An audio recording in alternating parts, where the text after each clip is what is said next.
안녕하세요. 아이들이 어려워하는 수학, 별표 치는 수학만 쏙쏙 골라서 풀어주는 별표 타파 별타쌤 박지영입니다. 자, 저랑 이제 교과서 분석하기 전에 되게 수학의 원론적인 이야기에 대해서 먼저 이야기 드리고 있어요. 사실은 수학 머리가 어떤 것들이 있어야 좋은 것인가, 그리고 수학을 어떻게 하면 싫어하게 되는지, 그리고 수학을 오늘은 마지막으로 재밌어지게 하는 질문 3가지에 대해서 이야기 드리려고 합니다.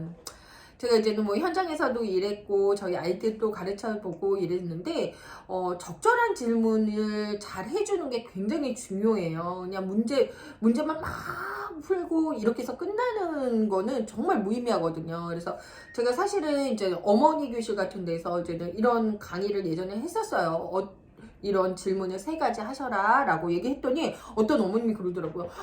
그거까지 다 질문하면 언제 문제집을 풀어요? 그러는 거예요. 그래서 어머니, 문제집을 그렇게 많이 푸는 게 왜 중요합니까? 그랬더니 수학은 양측이래요. 그래서 네? 그랬더니 양을 많이 풀어야지 되는 거 아니냐는 거예요. 그래서 제가 너무 안타까웠어요. 그건 아니라고 말씀드렸거든요.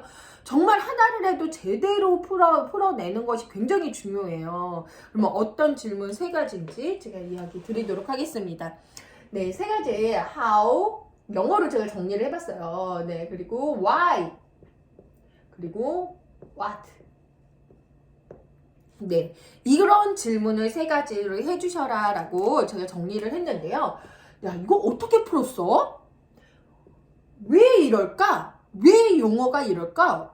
왜 이렇게 풀어야 할까? 우리 지금 뭘 배우고 있니? 이 수학적인 질문 3가지를 해주셔야 돼요. 그래야지 아이가 굉장히 능동적으로 재밌게 할 수 있거든요.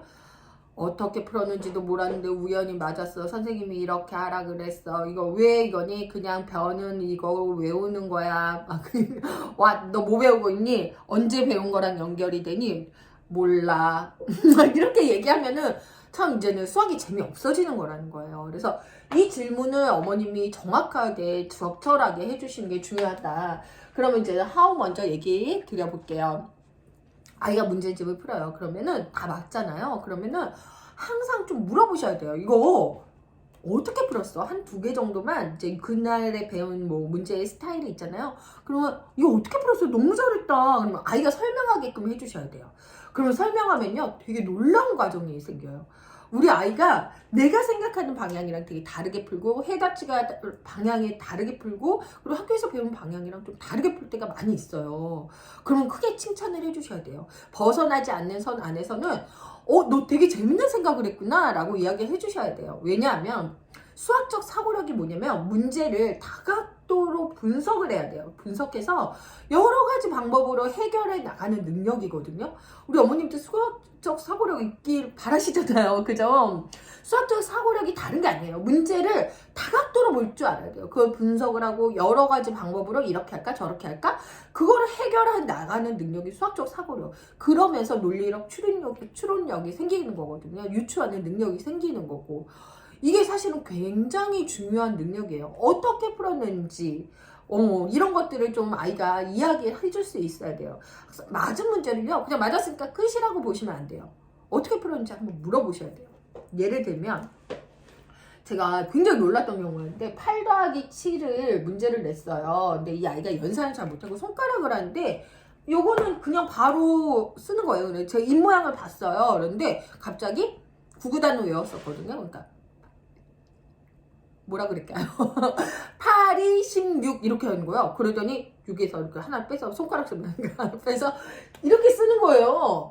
그래서 제가 야 이거 어떻게 풀었어? 이렇게 물어봤어요. 그랬더니 얘가 8이 16이잖아요. 8 더하기 8에서 하나 빠지는 거잖아요. 이렇게 푸는 거예요. 그래서 제가 너무너무 훌륭하다. 진짜 얘는 수학적 연산이 아직 연습이 안 돼서 좀 늦지만은 나중에 수학적인 사고력은 굉장히 큰 거예요. 얘는 8이 16이 8 더하기 8인 걸 완벽하게 이해하고 있는 거거든요. 그래서 제가 굉장히 큰 칭찬을 한번 해준 적이 있고, 또 학년이 좀 높은 친구들이요. 이런 친구가 있었어요. 29 곱하기 3이 있었어요. 그러면 이제 막 올림수 쓰고 내림수 쓰고 그러는데 얘가 바로 87이라고 쓰는 거예요, 답을. 그러면 제가 또 어떻게 물어봤을까요? 잘했네, 맞았어. 이게 아니고 너 어떻게 풀었어? 라고 물어봤어요. 그랬더니 선생님 이거요 30 곱하기 3이잖아요. 90인데 90에서 29니까 29가 3번 빠지게 1씩 3번 빠지잖아요. 그래서 90에서 저는 3을 뺐어요. 이렇게 얘기를 하는 거예요. 굉장히 훌륭한 아이죠. 그러니까 그냥 답을 올림수 내림수 쓰고선 할 수도 있고 60 더하기 27 할 수도 있지만 이런 식으로 다각도로 생각하는 얘는 수학이 굉장히 재밌는 거예요. 29 나왔네. 아싸 9. 이렇게 풀 수 있는 거예요. 이런 식으로 좀 수학적인 사고력을 좀 이렇게 확장을 시켜 주셔야 돼요. 내가 문제가 나를 선택하는 게 아니라 내가 너를 선택할까? 이번엔 뭘로 풀어볼까? 이런 느낌을 주셔야 수학이 재밌어요. 그거를 어떻게 키우냐? 엄마가 어떻게 풀었어요? 계속 물어봐 주셔야 돼요. 그러면 어머님이 또 주고 싶은 방법들이 있잖아요. 해답지에 있는 좋은 방법도 있고. 그러면 엄마는 이렇게 풀었어. 그렇게 얘기해 주시면 돼요.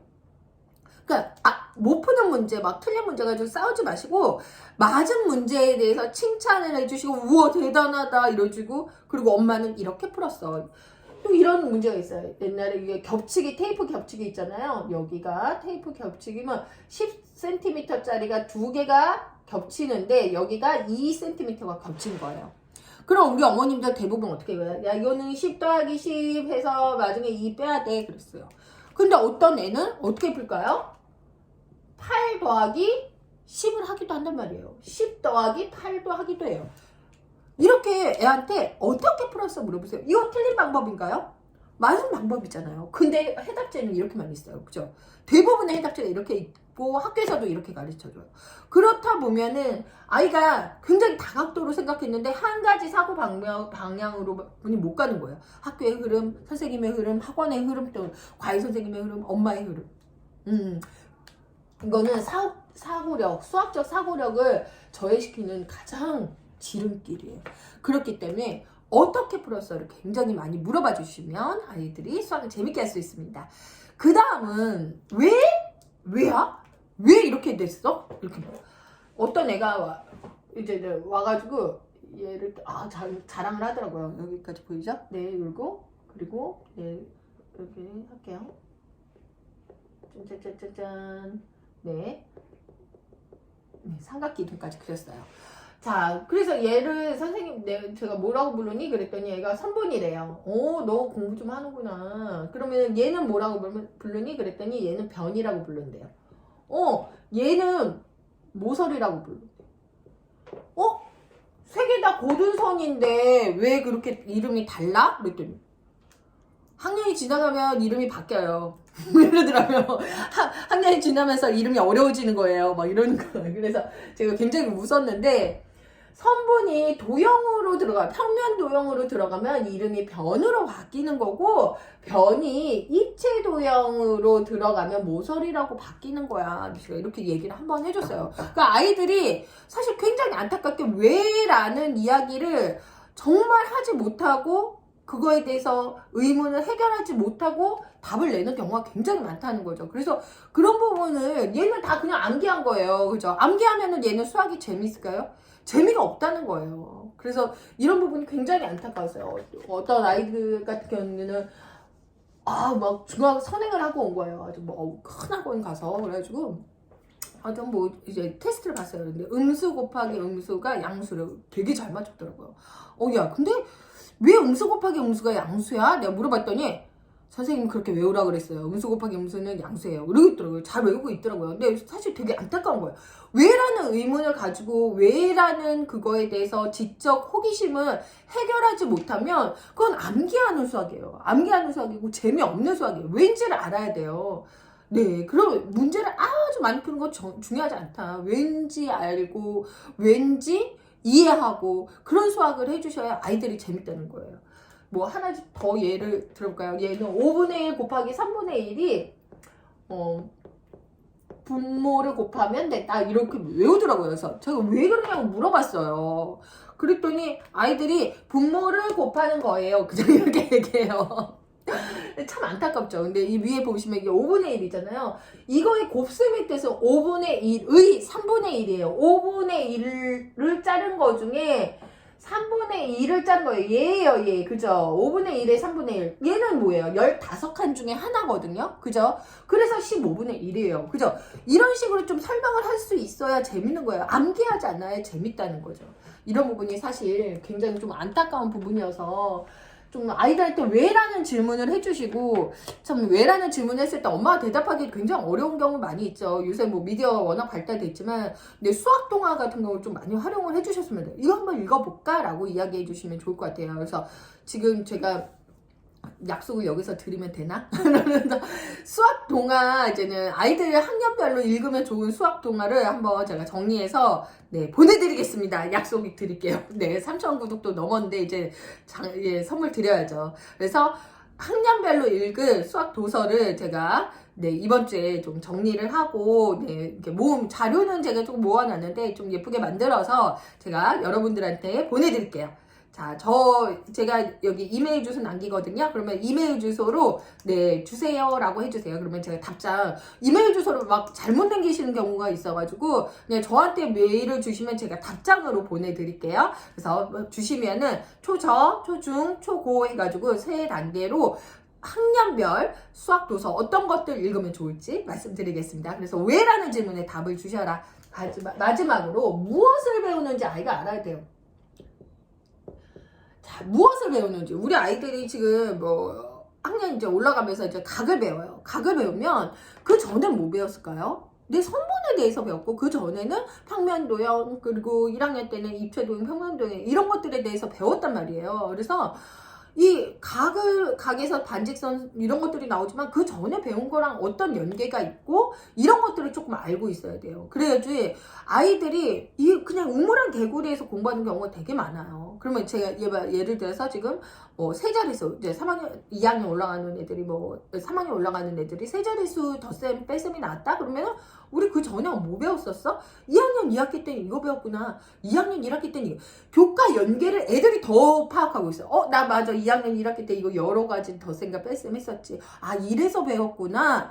이래서 배웠구나를 알아야 지금 배우는 거에 대해서 의미가 있어요. 그래서 내가 지금 무엇을 배우고 있는지 이런 흐름에 대해서 좀 알고 있었으면 좋겠어요. 그러면 어떻게 해야 되냐? 교과서 버리시면 안 돼요. 다른 교과서는 몰라도 수학 교과서는 정말 버리지 않으셨으면 좋겠어요. 수학 교과서를 한 권씩 가지고 있어봤자 총 몇 권이에요. 얼마 되지도 않아요. 이게 책정이 안 되거든요. 그러니까 수학 교과서 다 끝났다고 확 버리지 마시고 그걸 두셨다가 이 단원이 나왔을 때 우리 어떤 거 배웠던 단원이랑 같니? 이렇게 한번 보셔야 돼요. 수학적이나 뭐 굉장히 안타까운 경우는 뭐냐면 전에 뭐 배웠는지 생각이 안 나요. 항상 백지장한테 엄마도 되게 화가 나요. 너 저번에 성분 배웠잖아. 삼각형 변 배웠잖아. 근데 교과서를 이제 펴보면서 느끼는 거죠.